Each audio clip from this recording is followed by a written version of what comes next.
So, prior to this interview, we were talking about the book that I'm reading right now. Oh, yes.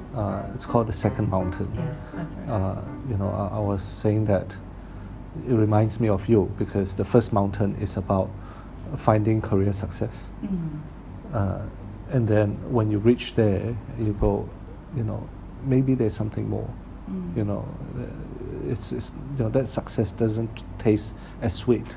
Yeah, you may be happy, but you're not joyful. So you go down to a valley, and then you climb up to a second mountain. So the second mountain is about giving. Yeah. It's about pouring yourself out to a cause that's bigger than you. It's about finding joy, happiness in the long term. It seems to me that the reason why it reminds me of you is it seems to me with all our conversation, your second mountain seems to be inspiring youth, doing community work. I may be assuming, but please correct me if I'm wrong. Yeah, explain to me about your youth involvement. Why you seem to be very, very occupied, and it's a full-time job and a half being a doctor and leading a department.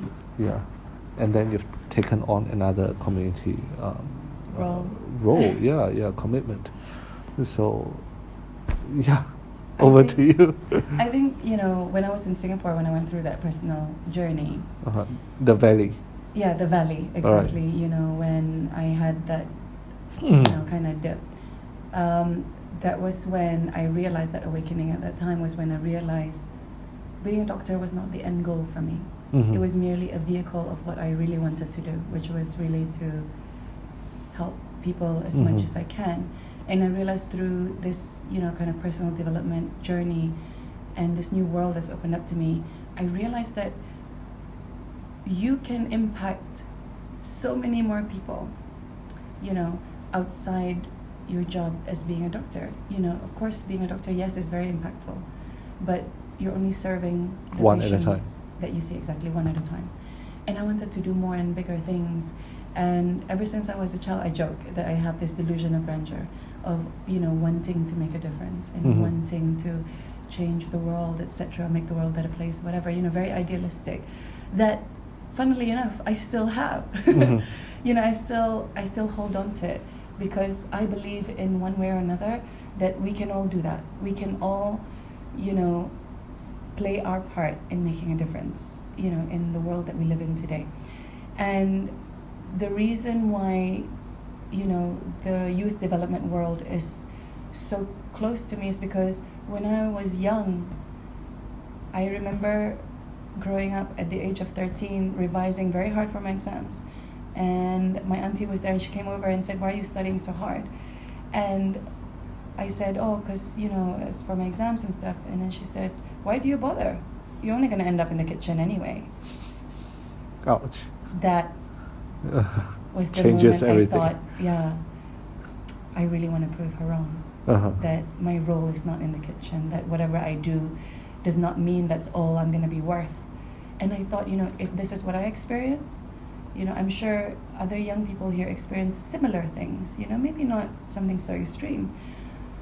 And I realized that often all we need is that little push to believe in ourselves, that moment that can change everything.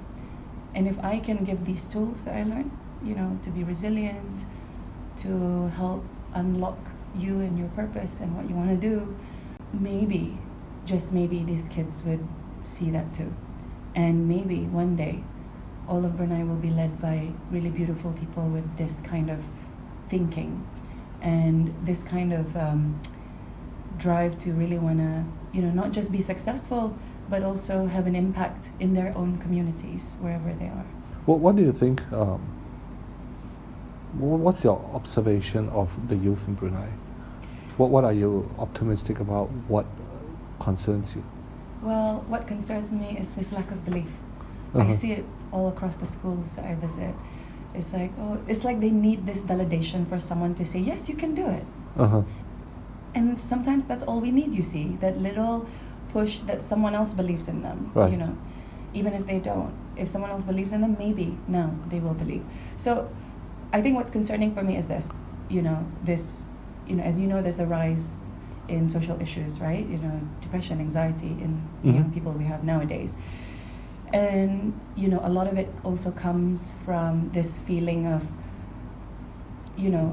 lack of worth, like... So the inadequacy. Yeah, inadequacy, like, how am I going to contribute, or how am I going to help the people around me, etc. And that's the concern. But to me, that is an opportunity now for us. Right? It's not just a concern, it's an opportunity for us to help support the young people. Right. We are the ones who can support them because we were there too. And what we're doing with, what you're doing, what I'm doing, it is our job now to support and So it seems to me like there's a lack of leadership or mentorship, the people that are there to empower the young people.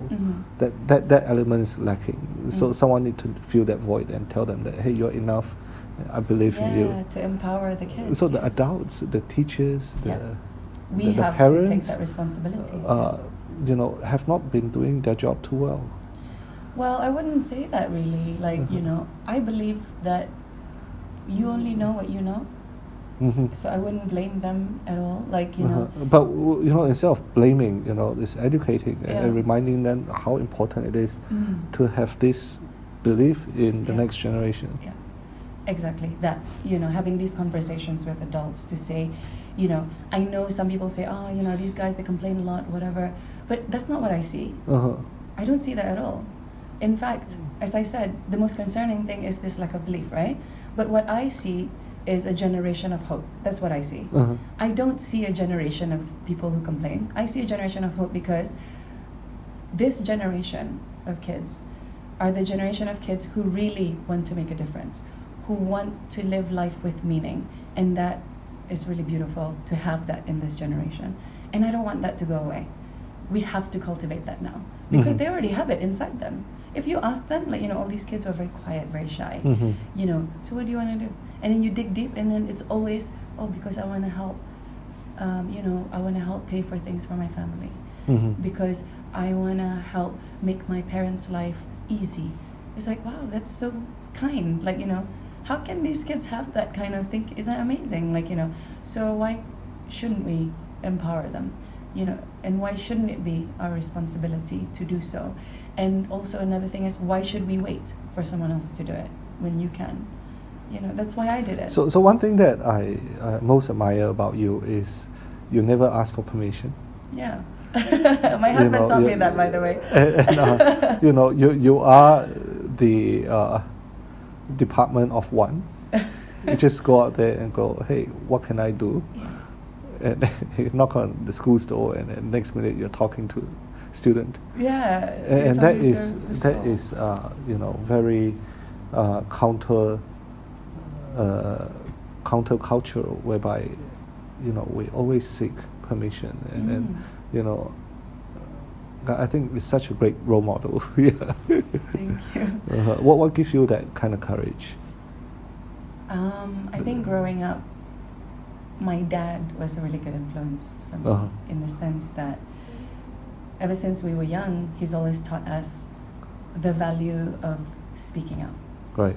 And the value of standing up in what you believe in, to do what is right. And he always told us that, the value of a person does not lie within their ranks or who their family is or what their name is. The value in a person lies inside them. Wow. That. And I've always remembered that. So that's why whoever I meet, I never ask who their family is until later on I realize, they come from that family. I didn't know. Because it's very much ingrained in our culture. And that was what's weird, you see, because when I go to schools, that's the first thing people ask. But I never asked. And I didn't realize that was part of the culture until I went to the UK. Right. Because when I went to the UK, people start asking who I was, who my family was, who my father was, etc. And I was just like, I mean, why the does it Brunei matter? community yes, in the the Brunei UK. community. Right. And then they ask, or they would say, this is the daughter or son of this person. And then I would just naively ask, why does that matter? And sometimes it offends people, you know, and it's like, you know, I didn't realize that was the norm, because in my family, the way we were raised, that was never a question. Right. It was more like, oh, so, you know, what do they do? So meritocracy. Yeah, meritocracy, absolutely. And I believe that, you know, the world is changing, and this is the new world we live in now, is a world based on meritocracy. I don't believe in, you know, like, I'm going to talk about women a little bit, because I know a lot of, you know, very powerful women who still have that belief that, yes, you know, the world is full of injustice, women are not treated equally in all these problems and stuff. Yes, they do exist. Inequalities and issues like this, prejudice, always exist in everyone, no matter how perfect they are. Even, you know, the best of class, you know, still have their own, are still, you know, kind of judged as well, you know. But my point is, if we focus on that, will we ever move forward? No. So my world is different. I don't look at the world through that lens that I'm judged because I'm a woman, I'm judged because, you know, I'm from Brunei, I'm judged because I'm of this race, I'm of this family. I come from a lens where you know, my world is based on meritocracy, on what you've done to contribute to this world. That's my world. That's how I will, you know, see a person. Yeah, based on the We need more people like you.